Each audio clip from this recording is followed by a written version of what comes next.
a look at the blend options, blend and chamfer options. Let's start with fixed radius blend. Blend basically creates a round on the edge that you select. So I'm selecting this edge. You can select multiple edges if you want. So let's say these three edges and these two edges. Okay, and I say apply and say generate. You can see that it has created rounds on those edges. Also on this curve, the other option is variable radius. So I will select this edge, I say apply. Now instead of one radius, I get a provision to select or to input two different values on two different points on this particular edge. So I say 5 mm and 7 mm and say generate. Now you can see it has created a round which is of a variable radii. Here the radius is 5 mm and here the radius is 7 mm. The next option is vertex blend. I'll show you this option in a while. Let's move on to chamfer. So even in chamfer you have similar options, like if I select this and I say 5 and 3, so it will create a flat surface.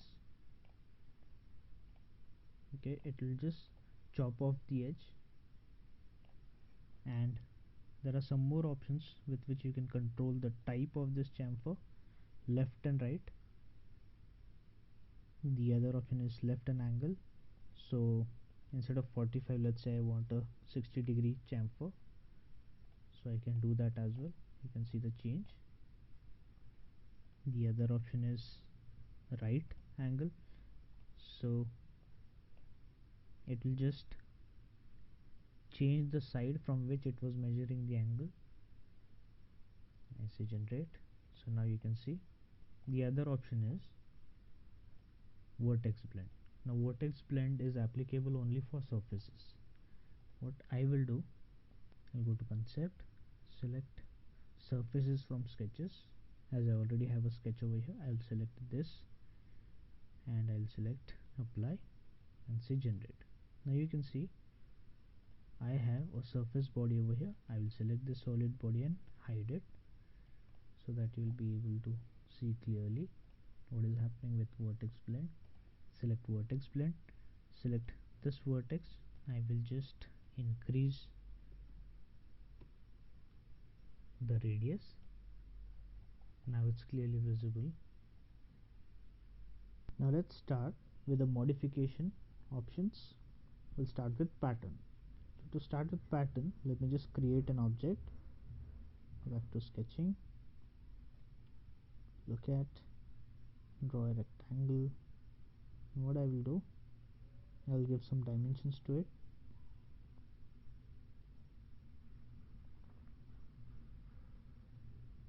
Okay, I'll make this 100 and this as 50.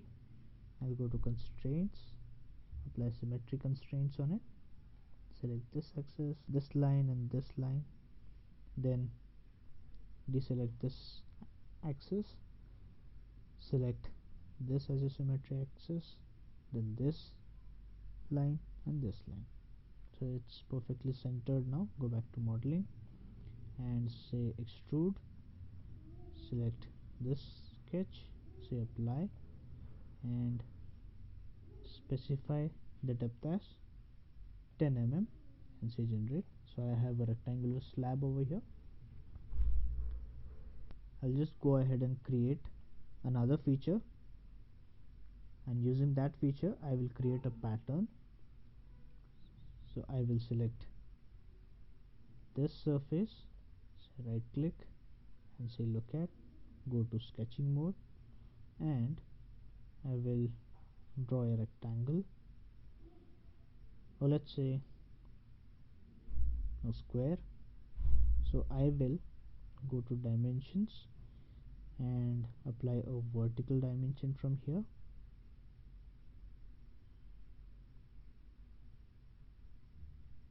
The horizontal dimension here. Now because of the orientation, the horizontal dimension looks like the vertical dimension, and the vertical dimension looks like the horizontal dimension, but that's not the case. Okay, it's just because of the orientation it looks like this. So I will go back to constraints, and I will say equal length and specify equal lengths to these two, and specify one dimension, that will be 5 mm. Okay, and say extrude and say apply, generate. So you can see that I have one solid body which is the integral part of this slab. Now I will actually make it separate. I'll change the setting to add frozen instead of add material, and now I have two solid bodies. I can use this solid body to create a pattern. So I'll go to create, select pattern. Instead of circular, I will change it to linear. I have three options actually over here: linear, circular, and rectangular. Linear pattern, you can specify the pattern in one direction only. So for geometry, I will select this solid body. I'll say apply, direction. I can select any of these edges, okay, or this edge if I want my pattern to come in this direction, this edge if I want my pattern to go in this direction. So for now I will select this edge, say apply. Okay, one more thing, while specifying the direction, you can change the direction using these arrows. So I want currently my pattern to go in this direction, so this is fine with me. I'll say apply. Now the offset distance I will specify 15 mm. I want to have 6 patterned objects in all, so I will specify only 5 over here. So I will say generate. So I have 6 at a distance of 15 mm. Okay, let's move on to the next option in the pattern. I'll select this pattern and just delete it. Okay, so the next pattern option is your rectangular pattern. Okay, so I will select the same solid body as my geometry. For first direction I will select this edge, I'll say apply, let it be as 5. For second direction I will select this edge. See, it's going in this direction, but I want it to come in this direction, so I'll change it. I say apply, and the distance will be 10 mm. Okay, and the number of copies I want 4, or let's say 3, because I want 4 in total, and I'll say generate. So you can see that I have 1 2 3 4 in this direction, and 1 2 3 4 5 6 in this direction. So rectangular pattern is used to create pattern in two directions, and linear pattern is used to create pattern in one direction only. So let me just go ahead and delete everything. I'll just start over, and we will see the next option in the pattern group, that is your circular pattern. So I'll just create a circle over here. Okay, specify the diameter as 100 mm, and go back to modeling. So I'll go to extrude, say apply, specify the dimension as 10 mm, and say generate. So I have a flange over here. Now I will select my face selection filter, click on this surface, right click, say look at, go back to sketching mode, select a circle, draw a circle over here, go back to dimensions, specify the dimension as 10 mm, and go back to your modeling mode, select extrude, and I will need multiple holes for my flange, so I will select that sketch.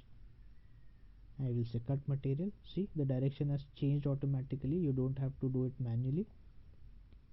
And I will say generate.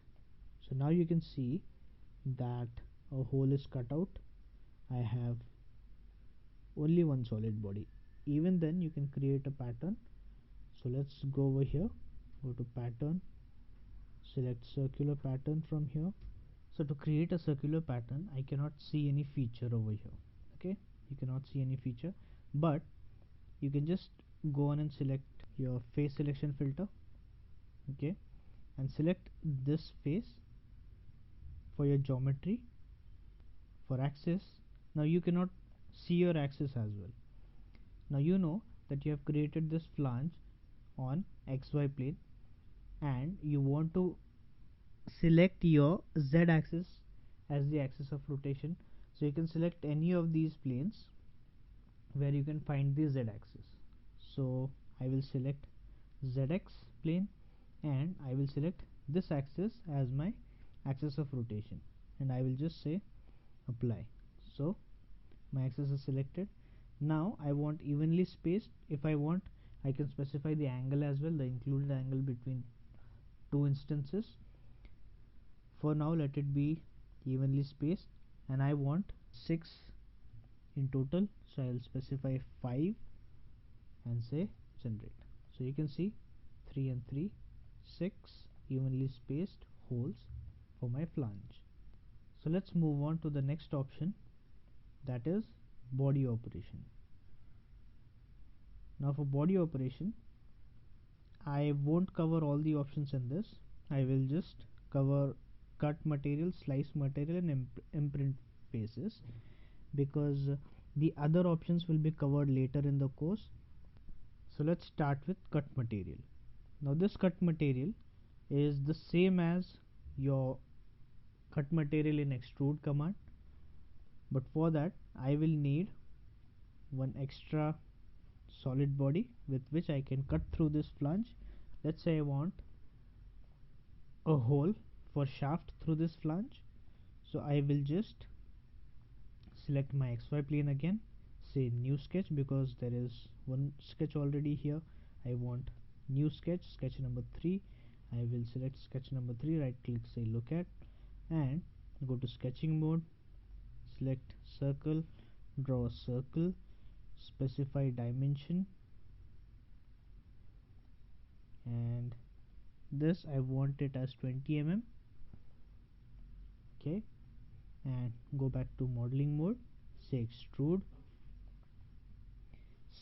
Instead of add material, I will say, you can see cut material here also. Okay, and imprint faces, slice material. All three options are available in the extrude command itself, but in some cases, let's say you forget to create that feature and you realized later on that you want that particular change in your model, so you can just go ahead with the body transformation option instead of going and changing your extrude command, which will have a chain effect on the later features that you create. So it's safer to go directly to your transformation option and do the changes as required. So for now I will select add frozen and specify the dimension as 25 mm, and I will say generate. Now I have a two solid bodies, you can see over here. I will cut this solid body using this solid body. Okay, so I will just go to create body operation. I will select cut material and I will select this body and say apply. If you want to preserve the bodies, you can do that as well. Let's say I want to have this shaft and also I want to create a cut through this flange, so I will say yes and I will say generate. Now you can see that I have two solid bodies, but if I hide this solid body, I can see a hole cut out through it, and I also have this shaft. But let's say you don't want to preserve this body, so you say no and you say generate, so that body will be deleted. Okay, so now what we can do, I'll just delete this and go ahead with the next option in the body operation. The next option is slice material. I will select this body, I will say apply, and I will say no to preserve bodies, and I will say generate. So what it does, it actually deletes the second object, that was the cylindrical bar in the center. What it has done, it has deleted that object, but it has created a cutout through this flange, and it has preserved that cutout. Okay, so whatever the intersection area was there of this flange and that cylinder, that is preserved, and the rest is gone. So if you want to preserve that, so let's say yes instead of no to preserve bodies, and we will say generate. Now you can see there are three solid bodies, 1, 2 and 3. So what it has done, actually, this is the flange. I will just hide this body. Okay, this is my cylinder and this is the cutout. So what it has done, it has created a cutout, it has sliced through the flange, it has preserved that particular cylinder, and it has also created a hole through that flange. Now if you just hide this part and this part, you can see a flange with circular hole in it. I hope you got it. Okay, so the next option is in the body operation. I'll just delete this and I will delete this extrude.